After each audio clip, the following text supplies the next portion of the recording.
Very good afternoon, dear colleagues, ladies and gentlemen, distinguished guests. It is my pleasure to welcome you this afternoon to this very special event for UNIDIR. We are launching our first report that is part of this new work stream, if you want, focusing on maritime security. I'm Giacomo Persipaoli. I'm the head of UNIDIR's Security and Technology Program, but in this occasion, I'm also wearing the hat of kind of a project coordinator, if you want, for the new work stream on maritime security. I'm also wearing the hat of Robin, our director, that unfortunately cannot be with us this afternoon, but he's really happy that we are having this event, and he has asked me to acknowledge your presence and share his gratitude for joining us today for this event. Just to give you a little bit of context of why UNIDIR has started to look at the topic of maritime security, just to situate this project a little bit more. And then what we're going to do, we're going to give the floor to Christian Büger here on my right, the lead author of the report.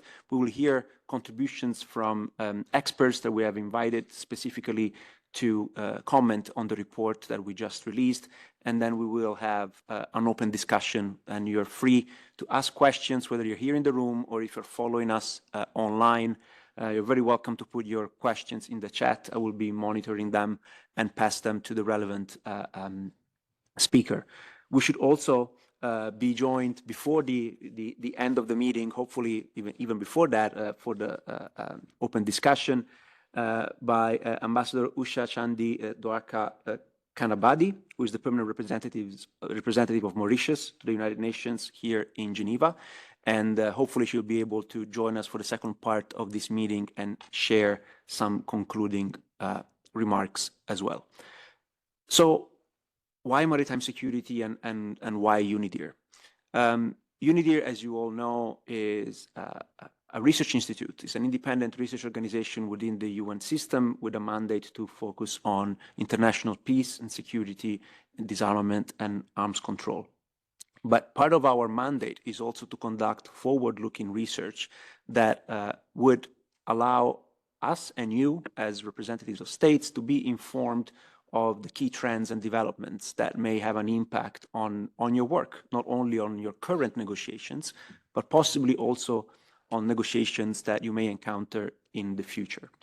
UNIDIR is organized in research programs and projects, but we really see maritime security as being a cross-cutting topic that is relevant to all of the work that we do, whether we are looking at sea-based ICT infrastructure that will be relevant for my program, for example, the Security and Technology Program, here talking about cables, for example, whether we're looking at arms trafficking at sea, whether we're looking at environmental and security and human rights. There are so many different dimensions that are pertinent to all of the work that we do, that we really wanted to start investigating this subject in a more structured way.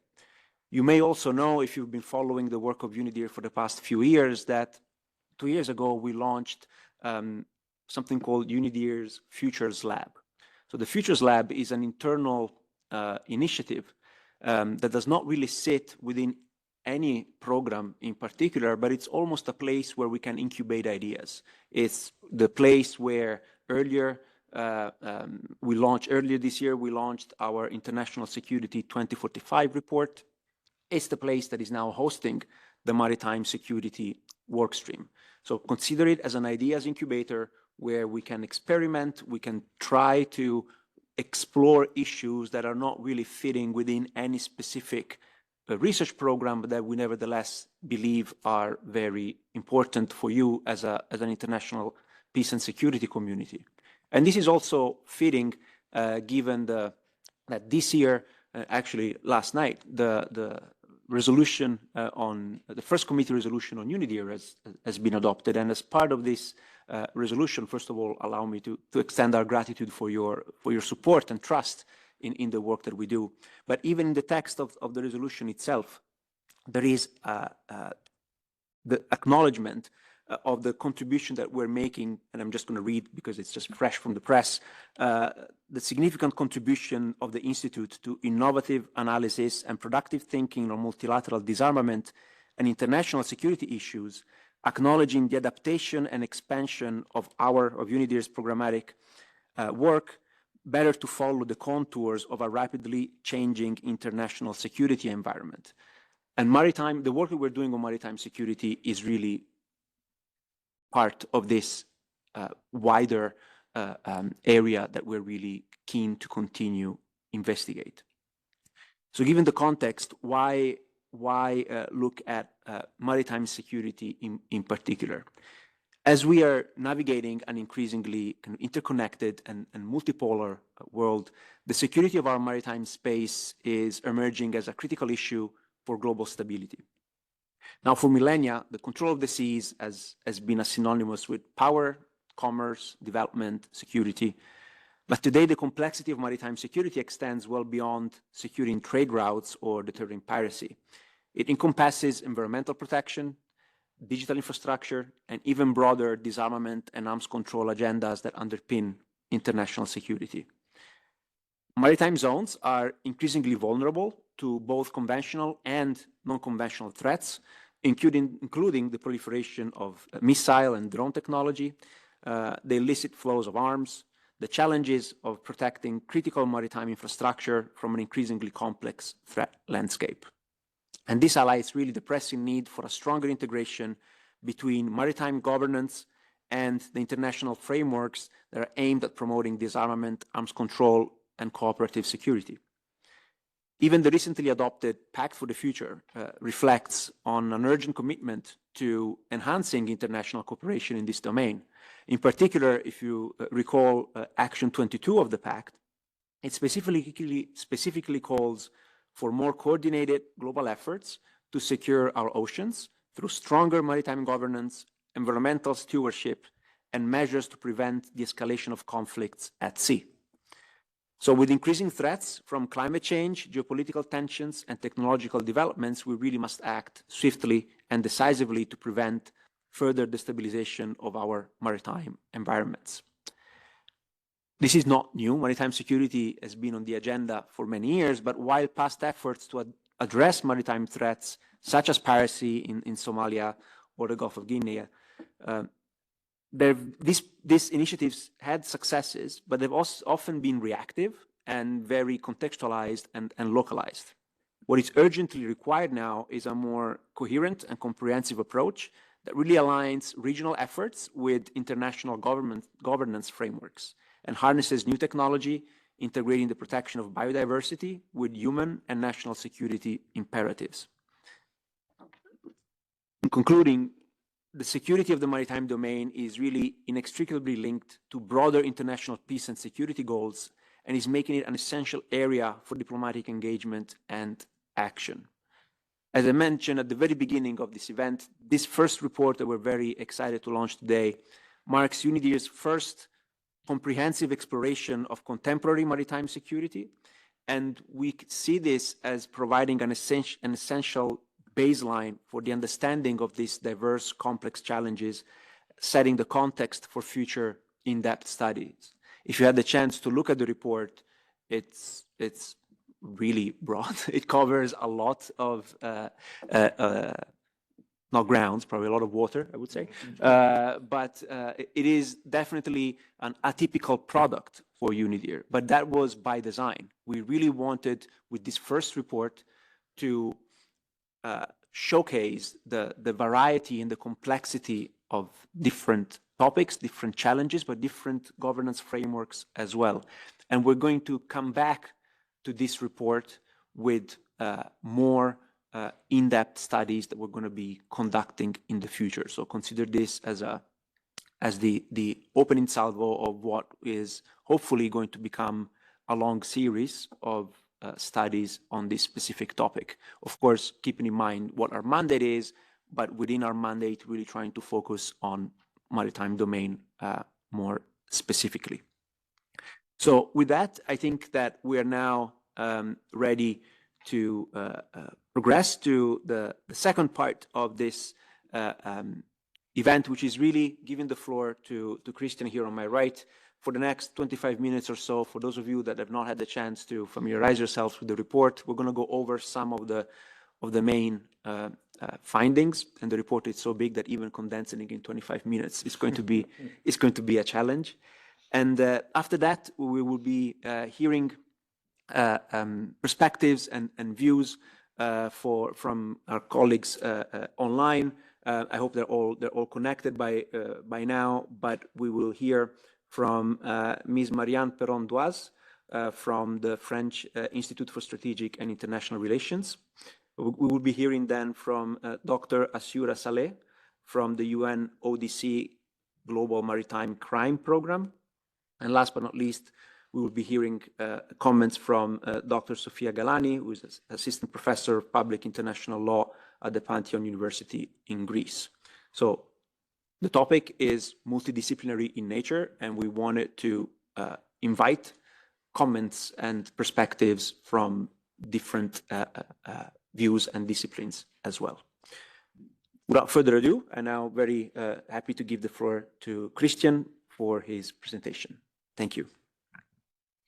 Thank you, Giacomo. Thank you all for coming, either to Geneva or being online. It's a great pleasure to have you here today. As Giacomo was just mentioning already, when you read comprehensive, very often it doesn't mean comprehensive. In this report is different because it is actually comprehensive. And it was quite a lot of labor that had to go into this to actually show how diverse maritime security is and can be, where it sits in the United Nations system, and why we require a forward-looking and much more coordinated approach for securing our seas. Next slide, please. The report is written with two good colleagues, Timothy Edmonds from the University of Bristol and Jan Stockbrugger from the German Aerospace Institute, an engineer. And what we're doing in the report is, first of all, showing why and how maritime security is a cross-cutting challenge. It sits in various corners of the United Nations agenda. Secondly, the report contains quite a detailed mapping of which institutions and which bodies of the United Nations, first of all, do elements of maritime security. And the outcome is quite a messy picture that I like to talk you a little bit through. Quite obviously, time is limited. However, there's also a plethora of regional organizations, and many of these are actually, in a more or less problematic way, rather informal in character. So what we're arguing, what comes out of that picture is, first of all, the need for better coordinated approach, but also for recalibrating our governance of maritime security between the formal and the informal, but also between the global and the regional. We do not have the right balance right now. We need a better balance. The next part of the report then jumps into the issues or the challenges of maritime security. And here we distinguish broadly between those that have been on the agenda for a number of years, and these are more or less continuous challenges. They're linked to armed conflict, to terrorism, and various expressions of transnational organized crime at sea, or what we call blue crimes. The highlight of the report, and this is really the best section of it, goes into an overview of what are the challenges that will define the future of maritime security at sea. And many of these are cross-cutting into other areas of security, but are fundamentally also about environmental questions, about our more broader approach to the oceans.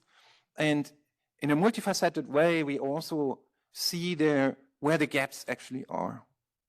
There are legal uncertainties, there are coordination problems, but there are also many issues that we have not well understood yet. We end with 4 recommendations, and this is also where I and it will end here today. And the report is quite long, already as a warning. It has 75 pages, right? But we do hope that you will browse through and pick out what you find interesting and noteworthy to discuss further. Next slide. So let's start with the question of why does maritime security matter? Research is quite clear in the sense that at no point of time in human history have we used the ocean so intensively ever before. Here's a graph from a Swedish study, and basically what you can see from this graph, whatever kind of maritime activity we are looking at, it goes exponentially up. Whether that is shipping, whether that is energy production, whether that is fossil fuels, whether that is green energy, or whether that is tourism. And that is literally a development that has taken place over the last 20 years, and it is unprecedented in history. At no other point in time have we been so dependent on the sea as we are today.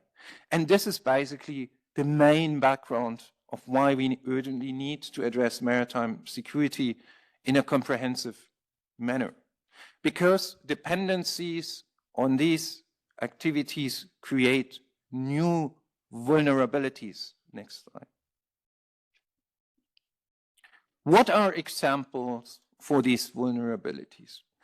There are many. Giacomo was just mentioning piracy, for instance, but here I picked out two.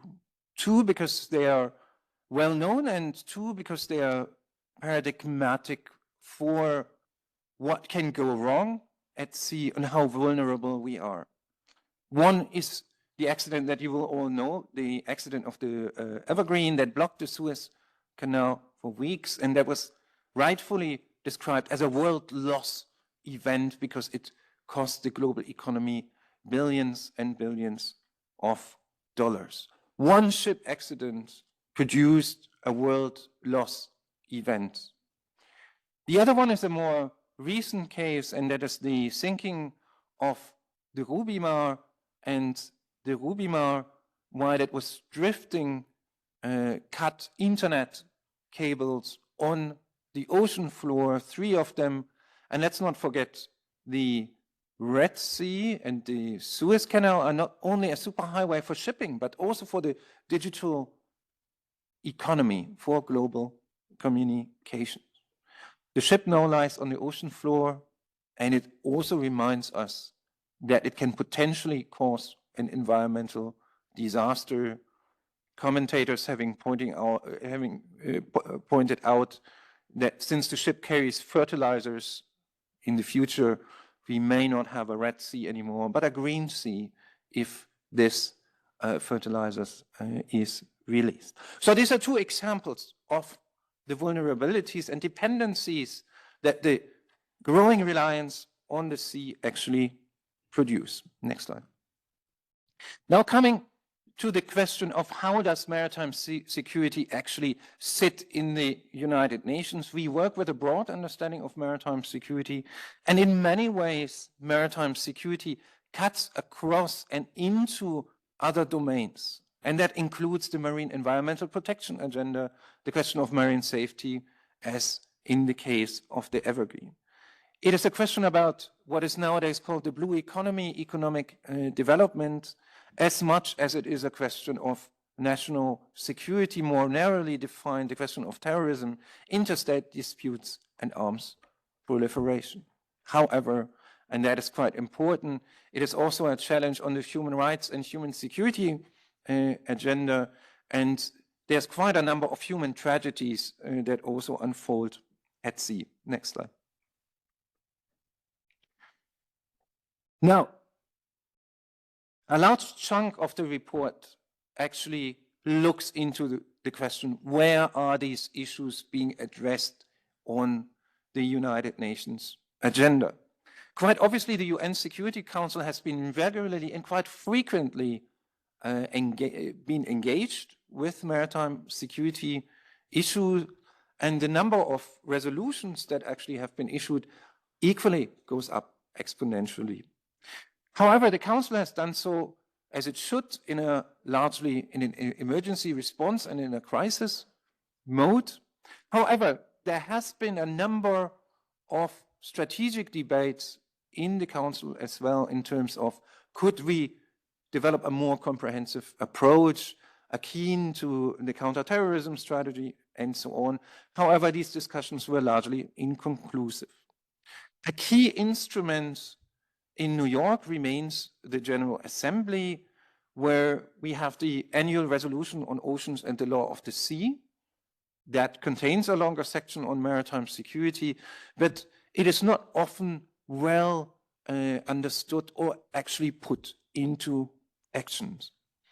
The committees touch upon maritime security if it comes to questions such as sanctions, non-proliferation, and so on, but however, equally do not do so in a systematic manner. Obviously, we have the UN Convention on the Law of the Sea bodies. However, UNCLOS has been designed in a way that it's not highly adaptable to changing circumstances or changing issues, and has not really designed an arena for these kind of discussions, and has left it to the General Assembly to do so. Several UN agencies work on maritime security with quite different mandates. And here we have, first of all, what we call in the report the Big Five of maritime security agencies, and that is the International Maritime Organization, who looks at it from a marine safety perspective, the Food and Agricultural Organization, which looks at illegal fishing, the UN Environmental Program, which does look at the sea through the Regional Seas Program and with a focus on issues such as safety and pollution, the UN Office on Drugs and Crime, that has an extensive global maritime crime program, who, however, looks at it primarily as an issue of crime prevention, leaving other issues out of the picture. And last but not least, the International Organization for Migration, who looks at the question of border management. So 5 big agencies, 5 different mandates, 5 ways of looking at maritime security, each of them leaving a crucial gap. Now, the more we went down the line and trying to find different UN agencies and bodies that deal with aspects of the maritime security agenda, the more complicated and messy the picture becomes. That is perhaps not something surprising, but let us remind ourselves that these discussions in different UN bodies are also opportunities for addressing different features of the debate. So part of the idea of doing this mapping is then also to give states a sort of menu of choice where they could engage with some of the issues on the maritime security agenda. There's also a number of bodies that are outside the United Nations system, and that includes, for instance, Interpol, but also several others. In the end, looking at the global picture, a major coordination challenge arises. Yes, the United Nations has a coordination body for the oceans, UN Oceans, but it does not look into security in any meaningful way so far. Next slide. However, maritime security is also very much on the regional agenda. Pretty much all of the major regional organizations look into maritime security in one way or the other. This, however, can create significant gaps. Let's think about here the closest regional sea, the Mediterranean. The Mediterranean is not a European Union lake in any way. It requires a close cooperation with the African Union, for instance, and this is exactly where the problems start. The problem has been actually recognized for a long time, even in the 1970s and 1980s during the Law of the Sea negotiations. It was recognized that we need a strong regional element, which has led to regional seas conventions, which are now under UNEP. However, these have never been expanded to look into security challenges in a meaningful way. The opportunity was the 1990s. It did not happen. In a similar way, there are regional fishery management organizations that look into illegal fishery, for instance, and there has been a number of proposals for zones of peace, but none of this actually ever took up in a comprehensive maritime security way. The gap is in many ways filled by informal bodies, information sharing centers, codes of conduct, or the G groups. But let us remind ourselves that informal governance has certain advantages, quick fixes to address a problem such as Somali piracy, where it was really, really successful, but it creates problems over time. Informal governance doesn't hold anyone accountable. Informal governance means there's no long-term strategy in place. Informal governance often implies that the big powers can withdraw very easily if they desire to do so, and it lacks in proper institutional and legal framework. So this is the challenge here, and this is why we need to calibrate better between a global and a regional approach, but also between the informal and the formal. So this is the big, big challenge from an institutional perspective. Let me now move to part 2, so to say, the question of issues and challenges. What are we actually talking about? And next slide, please. Now, what we do in the report is we make a distinction between established and emerging challenges. That is 2 separate chapters. And established challenges such as piracy or maritime terrorism or armed conflict and sanctions are on the agenda.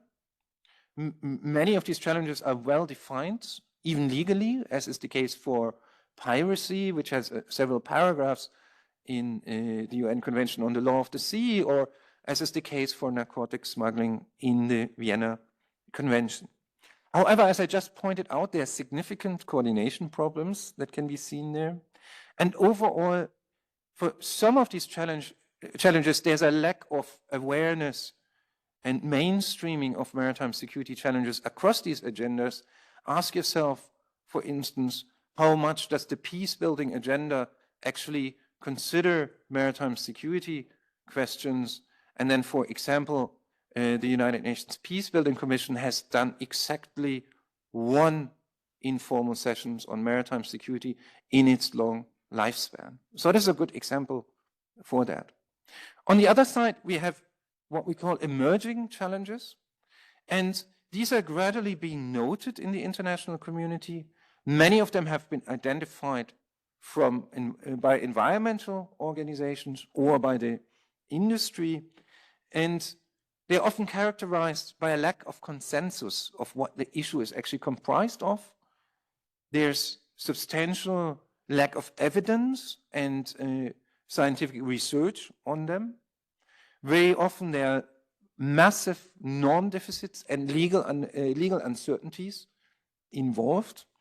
And if it comes to the question of who should address them, the puzzle is equally complicated, because with many of the issues, they could sit on different agendas, they could have a home in different UN agencies, but at present, they do not. Let me talk very quickly about the established challenges. Next slide. If it comes to the established issues and challenges, it is quite useful with a graph such as this one, which basically outlines a triangle of different challenges, which also have a different legal regime running in the background.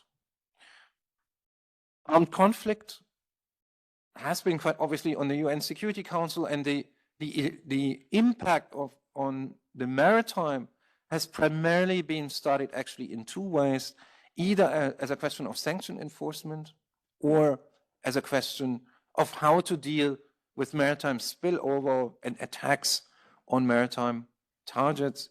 And quite obviously, the civil war in Yemen has most recently been the most dramatic case of that. Terrorism is on the maritime security agenda since the early 2000s. However, since there hasn't been a major terrorism attack since 2004 at sea, it has gradually dropped out of sight, and the main focus these days is on the question of terrorist financing through smuggling or other ways of exploiting the ocean economy. Much of the attention has been on what we call in the report blue crimes, and that is first of all piracy. Secondly, different types of smuggling activities ranging from counterfeit to narcotics to small arms, but quite obviously also involving sanction violations, such as in the case of Somalia when we had the charcoal sanctions against Al-Shabaab.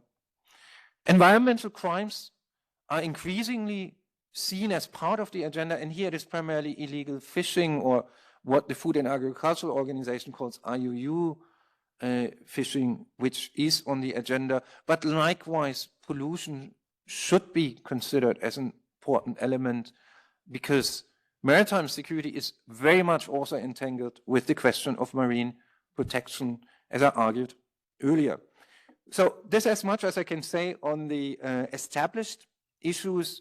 Let us now jump to a number of the emerging issues. Next time.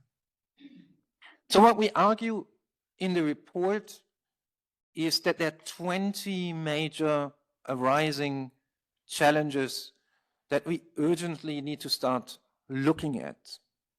And if you want to summarize these are the products in many ways of the mega trends that shape the sea or the maritime environment and international security, quite obviously more broadly. It is the ongoing expansion of maritime activities that I've started the presentation with. 20 years ago, we didn't have wind farms. 20 years ago, we didn't have that much shipping. 20 years ago, we didn't have the dependency on subsea data cables that we have today. It is the growing digitalization and automation of maritime activities, autonomous navigation, autonomous shipping, uncrewed vessels being used by the bad guys as well as by maritime security actors. There's a broader range of new technologies which are increasingly being used at sea for maritime security purposes, including machine learning for maritime domain awareness and so on. These require our attention. And quite obviously, the climate crisis and biodiversity loss agenda, the changing environment at sea is also causing a lot of stress and leading to new challenges. Now let me quickly jump through a number of these challenges. Quite obviously, I have to do this very fast now, and I apologize in advance. I picked out a short series of them, and please do ask me about these or the other 20 challenges that you see here on the screen afterwards. Now we have to do it a bit more quickly. Okay. First one I like to flag: critical maritime infrastructure protection, vital for communications, energy security. We need to expand infrastructures at sea for the green transition to tackle climate change. They have been flagged as vulnerable by the General Assembly in the Ocean and the Law of the Sea resolution, but there's no consensus of how to handle it. There are legal gaps, such as concerning floating wind farms, and so far, no UN agencies in charge. Next. The dark or parallel fleet linked to UN sanction violations, using often very, very old ships that should be off the market, often operating and with no insurance, posing a significant environmental risk. And we had 2 major accidents recently in Southeast Asia that point out to this risk. So far, we have been lucky. Nothing major has happened, but that can change anytime soon. Next. The return of naval mines. Many people might have thought naval mine warfare, that's a thing of the past. It is not. It is a thing of the future. There's a rising attention for subsea warfare, and many countries are heavily investing actually in new mine warfare programs, and this leading up to technologies and questions such as smart mines, which can automatically detect certain vessels and so on. So this is part of the future of maritime security. We also are facing cases of floating mines, which have been observed both in the Black Sea as well as the Gulf of Aden, which are in violation of international law. What are we going to do about this? This poses a major risk to international shipping. Next slide. Maritime cybersecurity. We have a substantial cybersecurity discussion at the UN. It's making progress. The new cybercrime treaty is fantastic, but do we pay enough attention to the maritime dimension of cybersecurity? Do we? There's a growing range of attacks on shipping directly, spoofing of navigational systems, as well as on shipping and ports. Ransomware attacks on the rise. We are potentially looking at a new form of digital piracy here, and the marine safety and environmental risks are tremendous. Think evergreen and the cost that has produced for the global economy. Next. Green defense. When we're talking about climate change, we also always need to keep an eye on the fact that the military is a major emitter of CO2. We need to ask ourselves, can we do something about it? Can we reduce the environmental impact of navies and coast guards and other law enforcement agencies? What contributions can these agencies actually make together with international organizations to climate change mitigation? And what do they actually need to prepare for in terms of future disasters, humanitarian and disaster relief operations, considering that we know that these are on the horizons and that navies and coast guards are often excellent responders. Next slide.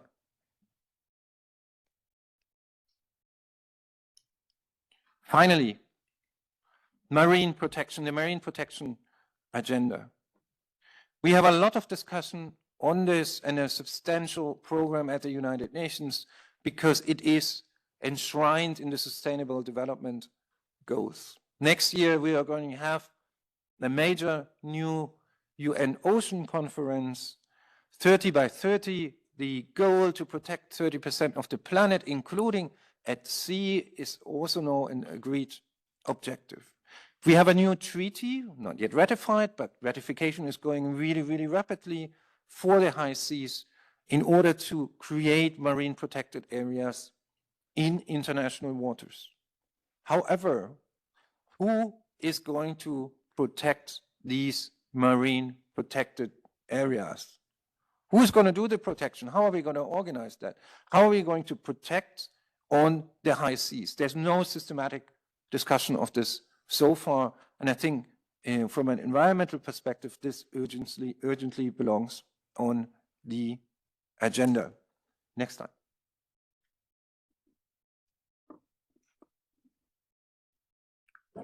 Now I'm out of time. You will have to read these recommendations at home or on your way home. Very briefly, they straightforwardly follow from my discussion here. We need to start developing options for better calibrating the governance system, identify options for coordination in an advisory body. We might most certainly need better assessments, in particular for the emerging challenges. UNIDIR probably will be able to do some of this work, but not all of it. We need to be clear where we face legal uncertainties and where we might need new norms. And last but not least, I think in many regional bodies, the question of maritime security needs to go urgently on the agenda. Thank you so much for your attention, and that concludes my presentation.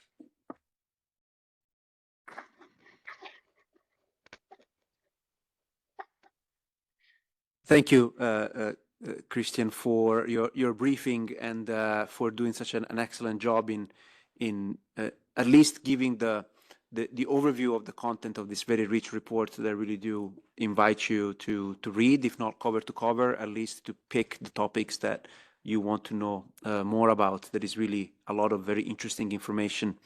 So we now would like to invite our three experts that I believe they're all with us online to share their perspectives on the topic, given their field of expertise, and particularly reflecting on how they see this topic being relevant, as what are your thoughts on the report, and really share your views on this very complex and multidimensional issues such as maritime security. So I would like first to give the floor to you, Marianne, and perhaps help us, from your perspective, reflect a little bit more on the security dimensions of the maritime domain. Thank you very much for giving me the floor. Good afternoon to all of you. I hope that you are hearing me quite well. And of course, thank you to Christian for inviting me to read its 70 page of this report. But seriously, I think it's a very great report, and I'm very happy that we are having this debate. To reflect on maritime security and to try to exchange view, idea, and having in mind maybe the opportunity of having more debate. For me, it's the beginning of a process. Because I think that our relation, state relation with the sea, or the use of the sea, is taking really a certain urgency today. And I say that because, as we heard today, the issue of maritime insecurity, trade at sea are really multiplying. Maritime piracy remains a major concern, for example, of the Horn of Africa, even though a great deal of effort has been made by the international community 15 years ago. The report of Christian records the deployment of 3 naval operations, the involvement of independent deployer, India, China. And also very interesting, the creation of ad hoc cooperation framework and structure to promote regional dialogue to face this challenge of piracy, try to develop cooperation, notably in information sharing through the Djibouti Code of Conduct, developing initiative in capacity building, thanks precisely to a specific program developed by UNODC, by IMO, regional organization such as IOC, Indian Ocean Commission, and the European Union. And today it seems to me that elaborating on this example, the region appear to be very much better organized, with specialized maritime center, with Coast Guard trained and better equipped precisely to deal not only with maritime piracy, but with a wider range of criminal activity at sea, illegal fishing, arms trade, human trafficking, as Christian said, and put in this new interesting concept of blue crime, and which I would describe as undermining the development of the regional blue economy. And the fact is, with context of scarce resources, the development of the blue economy by states, meaning to have a secure access to the maritime domain for fishing, for exploring, exploiting oil and gas resource, has really become crucial. We all know that. And I think that tension will intensify around the world regarding precisely access to marine resource. We heard a lot actually about deep sea mining. Christian mentioned the BBNG treaty, but also we can see a tension over the protection of maritime trade route. So there is a need to find a way and at least to work to improve maritime security. But however, I will say that the example of the Indian Ocean that Christian described in its report, meaning the way that states are capable of organizing themselves by cooperating, by innovating and creating new structure is really interesting to follow and maybe to develop. And I will have quite a pragmatic look at that. I mean that the regional maritime security that have been put in place in the Western Indian Ocean have been transposed to the Gulf of Guinea. So there have been a kind of model, a kind of a standard. And the Southeast Asia, for example, when they were under the trade of piracy in the Strait of Malacca, already elaborate a very innovative structure of maritime architecture around the Fusion Center in Singapore, around the RECAP, and very important, the creation of the International Maritime Bureau, precisely to collect and to explore more regarding the case of piracy. And this has greatly helped to draw the attention of international community to the challenge and importance of maritime security. And it seems to me that this pooling of technical and operational knowledge has aroused the interest also of academic circle, and the research of maritime security has found its place, I believe, in the discipline of international relations. There are more and more courses on maritime security within master degree in defense and security. And Christian Berger writing have largely contributed to this. And the matrix on maritime security that he recently mentioned, project on the slide, form the basis of knowledge for many international relations, for many students in international relations. So we all agree on the fact that maritime security matters and we need all kind of cooperation. But, and there is a but, of course, and you are waiting for that maybe. Here is my second point. Actually, maritime security is increasingly reflecting tension between states, particularly over claims to maritime borders, leading to a situation where international law and the Convention of Montego Bay appear to be considerably called into question. The phenomenon of developing tension between major maritime power at sea is currently referred as gray zone strategy or legal uncertainty. As Christian Berger pointed out, certain articles of the Convention of Montego Bay have been interpreted in a restrictive way, to put it in a neutral way, or in a way that is linked to highly divergent strategic interest. For example, the Convention definition of an island is instrumentalized for political reasons. Fishing fleet and Coast Guard are being highly militarized. The principle of freedom of navigation is becoming a political slogan, and in the Indo-Pacific, we observe constitution of very powerful naval fleet, build-up of aircraft, and development of submarine. And this very sovereignist interpretation of the Convention of Montego Bay, or the excessive use of force at sea, is generally coming from major maritime power. And what I want to say is that these major maritime power are members of the United Nations Security Council. Actually, we can see that the work of the United Nations Security Council is really severely hampered precisely because of divergent interests of this major power.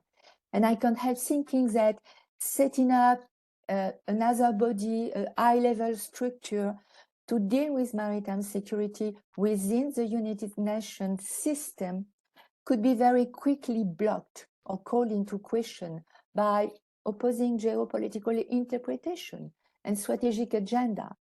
And in my view, the greatest danger is that this potential structure, forum, panel, I don't know how to describe it, will be quickly diverted from its multilateral vocation and its objective of promoting knowledge, proactive cooperation on the major new maritime security issue that Christian presented, and that the international community is facing.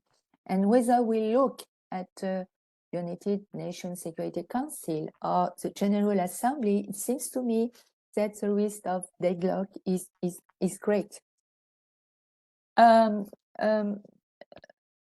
know that I had to wrap up because I do not have so much time.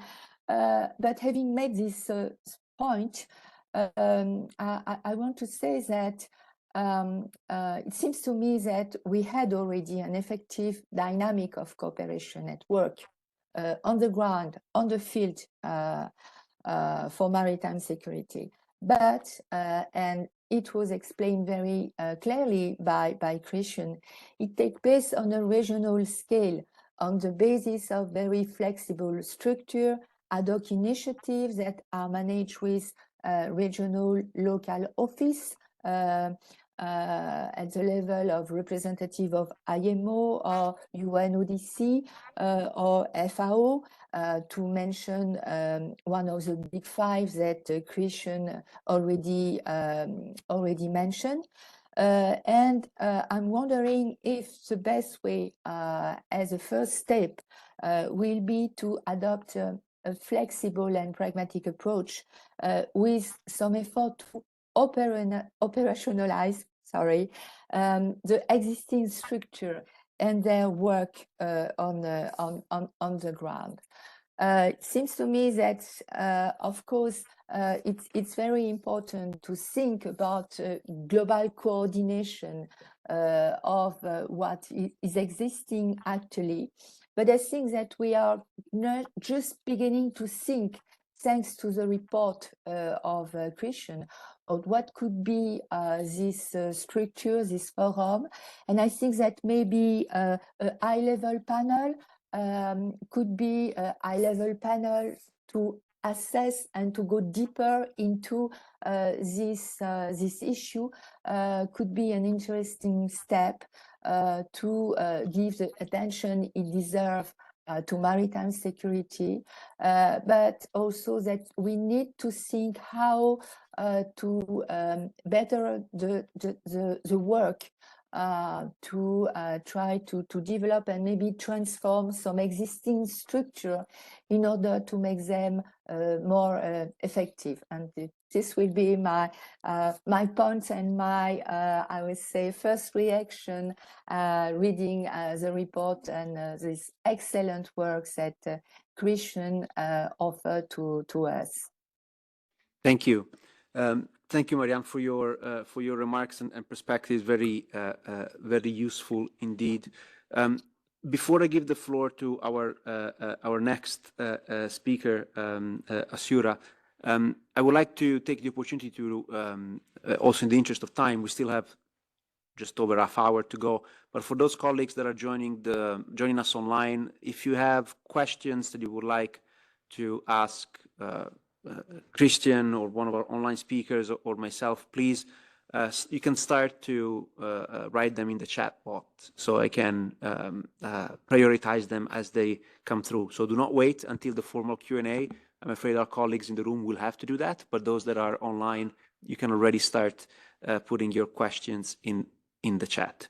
And with that, I would like now to give the floor to Asura, from a colleague from UNODC and the Global Maritime Crime Program, to get your perspective on this topic, perhaps elaborating more on the crime security nexus. Thank you. Thank you very much, Dr. Pauli.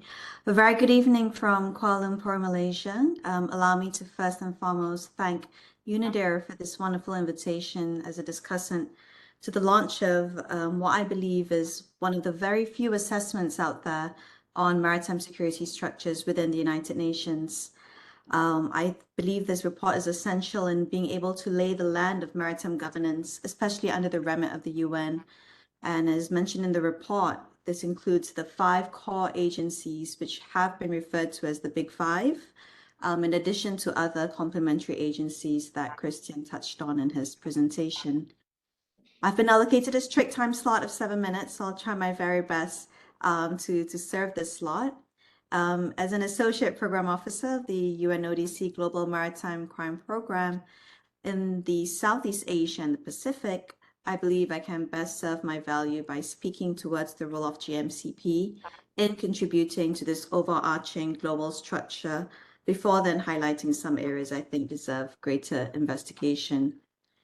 There is a particular section in the report that does address the imperatives that beg the need for an established maritime security agenda under the UN. GMCP does place specific focus on tackling transnational organized crime, as mentioned by Christian. And yes, this label is broad enough to encompass a variety of threats that do undermine maritime security and safety. But at the same time, it is nuanced enough to depart from threats that have more national sovereignty and traditional security implications. So what we would be referring to are threats that include the exploitation of maritime routes as a consequence of, say, enforcement oversight, resource limitations, legal loopholes, and even patterns of life at sea that operate beyond the remit of international law. Some of the maritime criminality threats that have also been addressed in the report that we also do focus on would include the trafficking of drugs and illegal contraband. We did look at shipping transfers of nuclear material in violation of UNSC sanctions, more specifically efforts that regional states are making to enforce sanction regimes related to DPRK. And we also do have a focus on piracy and armed robbery. Now, what stood out most to me was, especially within the region of Southeast Asia, some of these activities have been incorporated and accepted by the coastal communities as a daily part of life. And in fact, an avenue that would provide them with a livelihood, trade, or even access to basic needs. And so we do need to work better towards achieving a complete paradigm shift across all levels of society that would together recognize the adverse consequences of maritime criminality and the danger they bring to our waterways. Second point I wanted to touch on was on how GMCP was recognized as one of the main agencies within the United Nations Office on Drugs and Crime, with this mandate that's very closely linked to transnational crime. Indeed, one area in which we seek to contribute to maritime safety and security is by better empowering our maritime law enforcement agencies. Our primary beneficiary agency would be Coast Guards, but as of late, we are increasingly including fisheries, customs, transportation departments, and home ministries, and even prosecutors into the discussions and into our targeted activities. Our approach is extremely multi-pronged. Our goal is to essentially empower them by providing them appropriate capabilities, enhancing their skill sets, and maintaining their awareness through assessments and reports focused on knowledge building. And so we do explore coordinating and operational modalities.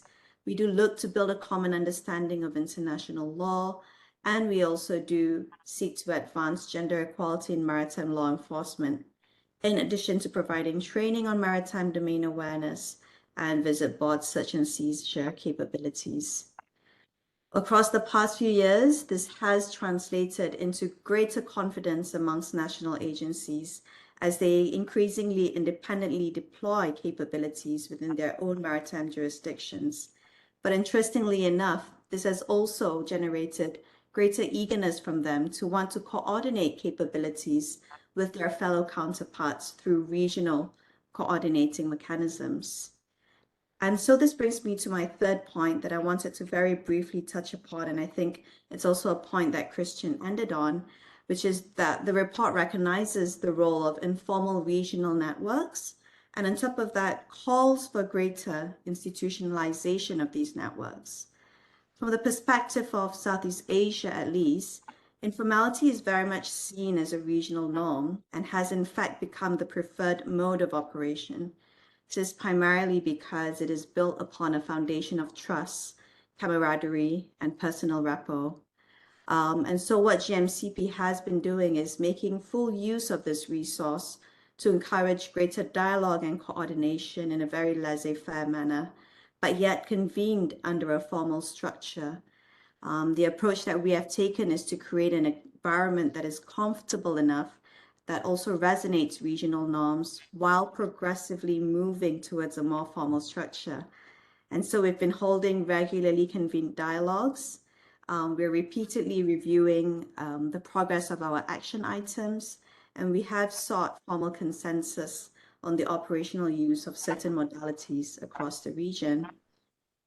And so I'd like to echo that although there may appear to be limitations to informal arrangements, these arrangements nevertheless need to be accommodated as the critical first step towards the organic development of the greater institutionalization of these maritime security structures. The formalization of maritime governance may realistically take some time, as we are demanding these regions to shift their norms and practice. Nevertheless, there have definitely been a growing willingness by participating agencies and states to move towards a more formal structure. Recent engagements include the ASEAN Coast Guard Forum or the Maritime Law Enforcement Dialogue, which has just recently completed its 15th iteration. And so I think Christian posed a question on how can we better gravitate towards the adoption of the formalization of these structures.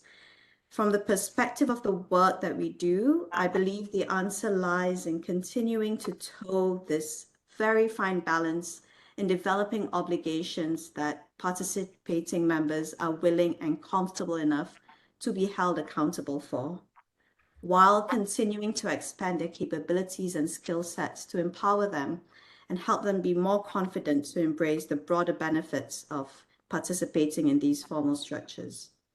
I think I've used up my 7 minutes, but once again, I think this is a brilliant report, Christian, and congratulations to UNIDIR as well. I think it does set the tone in developing a more conceptual understanding of maritime security structures, which we all do certainly need. Thanks very much again, back to you. Thank you, Asura, for your remarks, also for bringing in the regional, sub-regional perspective, which I think it's key. And we actually had a comment in the chat about whether or not we were planning to do more kind of regional or national focused studies, and I think it's probably one of the areas that we would like to investigate and expand going forward. Clearly, there is a certain level of analysis that you can do at a global level, at the high level, but then for certain topics, you absolutely need to bring in that regional, sub-regional, or even national dimension sometimes. So with what our resources will allow us to do, we're definitely open to looking also at those issues at different levels. And last but not least, before we open the floor for comments and questions, and I would like to invite Dr. Sofia Galani, if she's online. I believe I saw her. Sofia, it would be great if you could share your views and perspectives. I understand you're coming at this problem more from the legal angle, and so it would be very useful to know what you think about the issue of maritime security from the legal side. Please, Sofia, I see many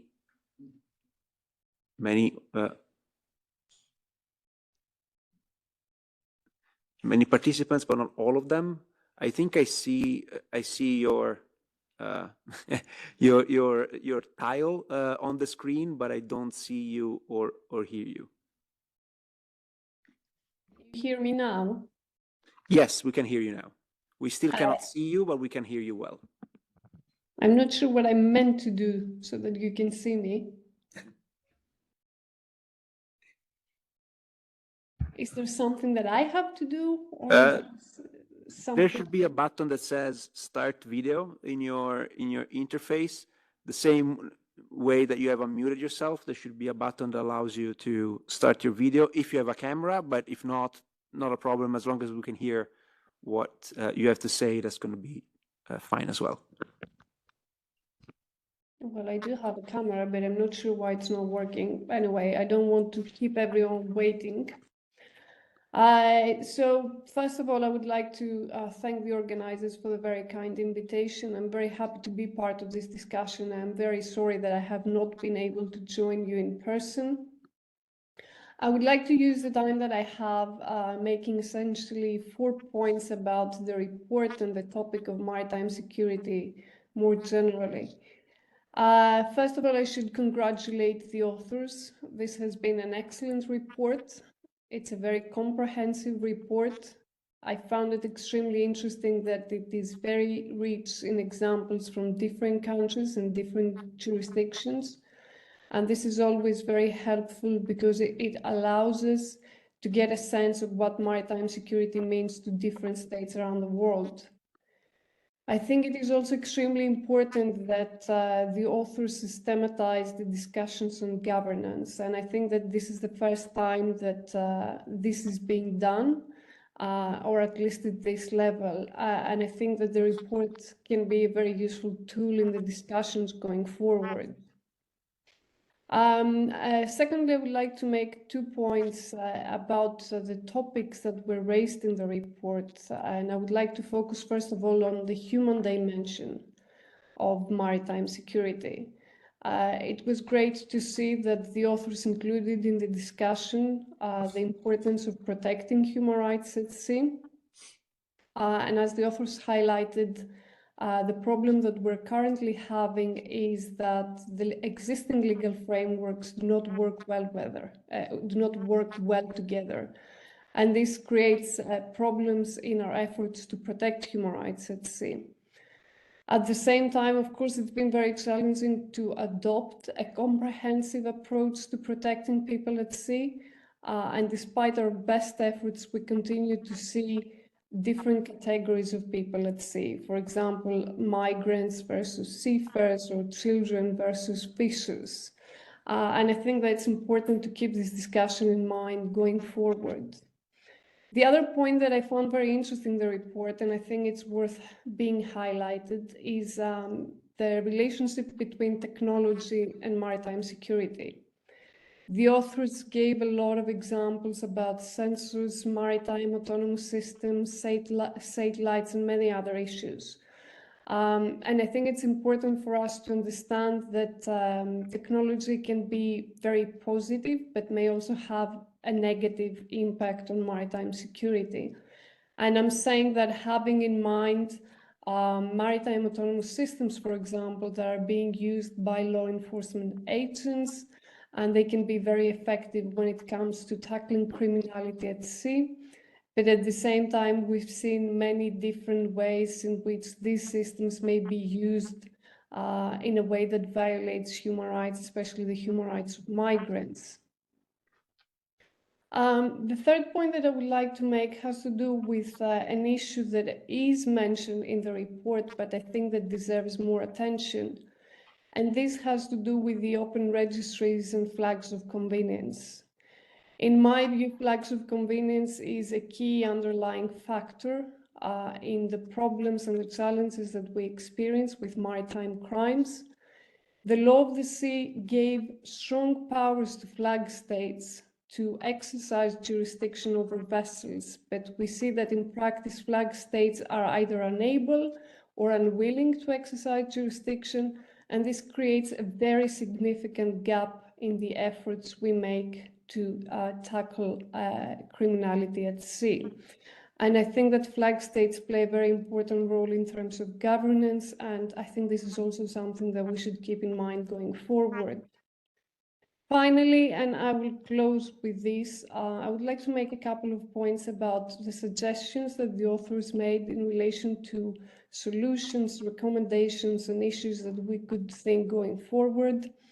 I very much like the idea of regional agreements. I also agree that regional agreements and cooperation are very effective because they can be tailored to the needs of specific countries and specific region.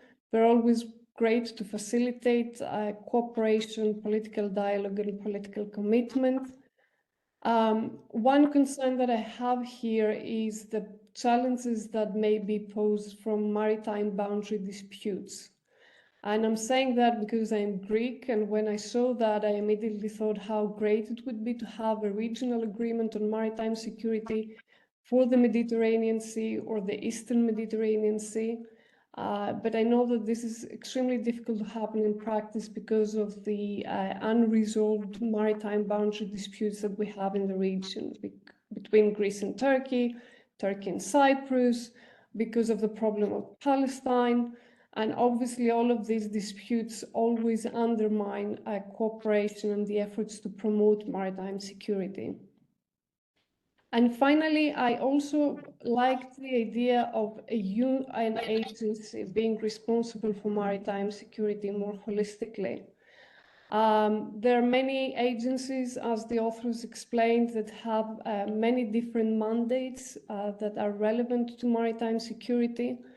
And again, from my experience from working with UN agencies, I can see that it's going to be very difficult to ask agencies to give up their mandates or their projects or their funding. But I think that it would be great to have a body that would take a top-down approach and that could at least monitor and have the oversight of all the different activities, because this could facilitate dialogue between the different agencies, but could also give a better idea to states about how they can cooperate with these agencies in order to improve their policies on maritime security. I will stop here, and again, many congratulations to the authors for this great report. Over to you. Thank you.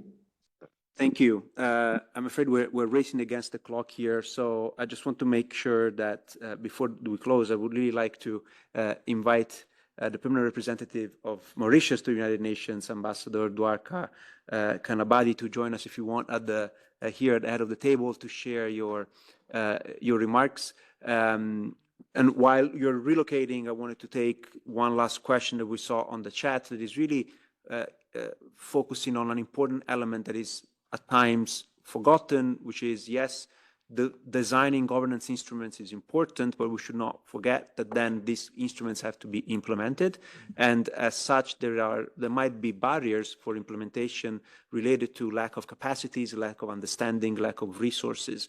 So it is important that in the same time as we want to make progress on governance of maritime security, we also need to make progress on capacity building, institution building, and knowledge building as well. Otherwise, this will remain empty instruments that those countries that would need it the most will not just have the capacity to implement in practice.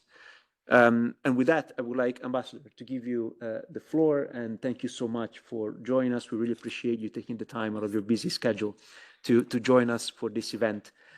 Please, Ambassador, you have the floor. Thank you very much. And let me say what a pleasure it is to join you. And I was intrigued by this disarmament research guys doing a report on maritime security. So when I started reading it, and I realized, first of all, you bring in so much knowledge to the table, which was not obvious sometimes to encapsulate what I hear in the room today. And if all of you are in a room Friday afternoon, seriously, you must be passionate about this, right? So I mean, getting all that knowledge into a report, I think, was extremely useful. And then bringing in the empirical evidence that one can use actually to address challenges, I think that is so important. And most of all, I love the recommendations where you talk about oneness, coherence. Because what I heard in the room today was this: God, there are loads of things happening everywhere. Why did Christian invite me to join? You know, ambassadors, we're paid to eat and drink for our governments. We don't do all this. But you come because many years ago in Mauritius, I created something called a Maritime Security Conference. What motivated it? It was motivated by the fact that I had a call from UNODC, since they're here. The director, the regional representative came to see me and explained to me how drugs was going to increase in the region. And I was extremely worried, Mr. Da Silva. And I said, no, but we are chairing the Indian Ocean Commission. What can we do? So I told Minister, do we want to leave a legacy? The Indian Ocean Commission, made up of 5 island states in the Indian Ocean. People forget we're a region too, Indian Ocean. 80% of petroleum reserves go through us. And we started the Maritime Security Conference. And you know what's the first reaction I got? I had every country in town sending me their commanders in chief and whatever it was, people well dressed in their, in their uniforms, all coming, Madam, what do you intend to do? Well, I'm not doing any geopolitics here. I'm worried about the region. And it showed me the perspectives, how different they can be. When you look at maritime security, it's a broad thing. Once a small country looks at maritime security, it is worried about one thing. The size of ocean that Mauritius has is 420 times the size of Mauritius. It's the size of France and Germany put together. Can you imagine me with my 1.3 million people looking after that? The surveillance of it? So what we managed to do was to do MARS, the Maritime Security Alliance of 6 countries in the region, putting their efforts together. Mauritius, Madagascar, Seychelles, Comoros, of course, and Réunion Island as a member of the IOC, but Mozambique, Kenya, others asking to join, South Africa, etc., so that we can have a common surveillance, practical, hands-on approach. We need the report, we need the theory, we need to put data together. And this is why I like when you're saying again, we need to work together. How do you bring international cooperation together? Well, you need to, because we need to address, I need to address my problems, plastics. I need to address my problems, Wakashu in Mauritius, oil spill, that happens seriously.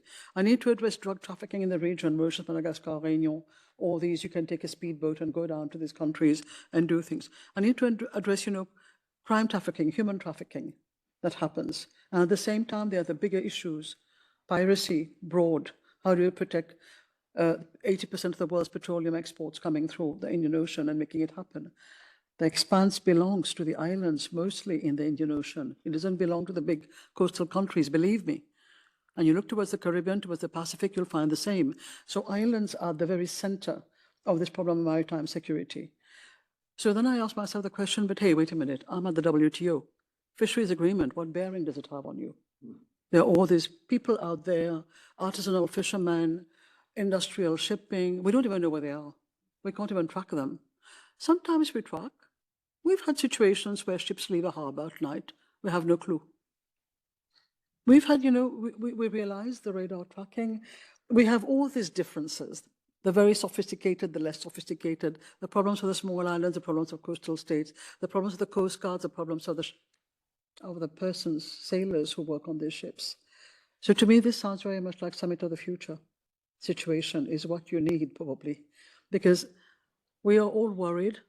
We know that we need to address this globally. You can't work only with UNODC and this, you also have IAEA, you also have ITU, you have CTBTO with all those submarine cables down there, including the one which is on Diego Garcia, which belongs to Mauritius, by the way. So just for you to know, a very important hydroacoustic station. What I'm saying, this thing is so big, everyone has 1 or 2 specific concerns. So how do we put all of this together? And this is where it says to me today, COP29 is starting, and then I had all these questions from the morning. What's happening on CBAM? They're raising this year, the China made a proposal. So I'm like, our missions, diplomatic missions, what our New York people do, our Vienna people do, and Geneva people do, we don't have sufficient coherence as it is, although we try our best. So in this kind of thing, when you have 350 or so agencies trying to do something, it gets hard. One thing came out of the Mauritius initiative. In the first year we did Maritime Security Conference, you know what we discovered? 51 initiatives on maritime security in the Indian Ocean, small Indian Ocean, 51 maritime security initiatives, some at cross purposes with each other. The second year, we only had 21. We've been able to combine them, bring them together, get them to talk. And I think these regional assises, si je peux les appeler ainsi, is what you probably need, to see what is happening in the region, who is doing what in your region, and where do they come from? And who asked them to come here? And then try to see whether we can do something like this. Bring together the regional maritime security conferences. Talk to IMO. I don't know what IMO is doing. Do you know what IMO is doing? They do a lot of valuable work. What Commonwealth is doing. African Union has its own coastal, whole global coalition of whatever. How do we bring all of this together under one chapter? And I think that's going to be the challenge of doing what we did, I think, in ITU and on communication, technology, artificial intelligence, having a summit that says we need a division of labor. But first, we need to understand the bigger picture, the wider picture. We need to see whether our data correlates with each other. We don't know. I don't know. Maybe you know. But I mean, we need to see how it correlates. And how do I make this accessible to the whole world? Is there one website on which we go? I'm dealing with dispute settlement problems at WTO. I swear to you that creation of a website where all information is available makes a big difference, because people know where to go. We're lazy. We don't like to look. You know, give us easy solutions. Then we can help you as states. Ambassadors, if you want to have their attention, give them a sheet of paper and say, I did this for you guys. This is where I need you. That's it. Then you can have their attention on this one. So let's try to work together. I'm happy to support you. I was very impressed by the report. I was very impressed by the fact that you looked at the ocean in a holistic manner. We all know, you know, UNCTAD does this, how do you call this, Ocean Forum conference every so now and often. And the one I chaired, I think, 2 years ago, we came up with a Blue Pact, which says, why are you funding SDG 14 in such a low manner? It's the least funded SDG, life underwater. If life underwater isn't healthy, your oceans aren't healthy, nothing else will work, the maritime security. So we have to do that. Now we're finding windmills. Now we're finding other things happening. You know, every day we discover new things. So I think we need to bring all these bits and pieces together again and pay more attention to SIDS, of course. I'll be happy to have that. So sorry I was a bit long, and these are not my speaking notes, but thank you again for the report. It's a brilliant report. Let's see how we can bring things together. Thank you. Thank you, Ambassador, for your remarks. I must say that many of the things that you have flagged resonate with the type of support that UNIDIR can provide and has been providing in other fields. You mentioned would it be nice to have a single place where all of the information is gathered. Well, we've done that for cyber policy portal, AI policy portal, space security portal. Maybe there is a maritime security portal in the works in our future. Who knows? But also you flagged the need of bringing everyone together. One of the follow-ups to this study that we have planned for 2025, of course, we're a voluntary funded organization. So if we manage to fundraise for it successfully, but we would like to organize here in Geneva a first maritime security dialogue under UNIDIR's flag that brings together, or at least is a first attempt, bringing together all of these different actors that play a critical role. And the idea is not to pull the carpet from under their feet and try to erode their sphere of influence, but it's actually to bring them all together so we can have a more coherent understanding of what is happening. So I think this is great, and thank you so much for sharing your experience. I think we are a little bit behind schedule, so also noting that it's Friday afternoon, I think I owe it to you to release you and close this very interesting meeting. Thank you so much to all of you for taking the time to join us, whether here in person or online.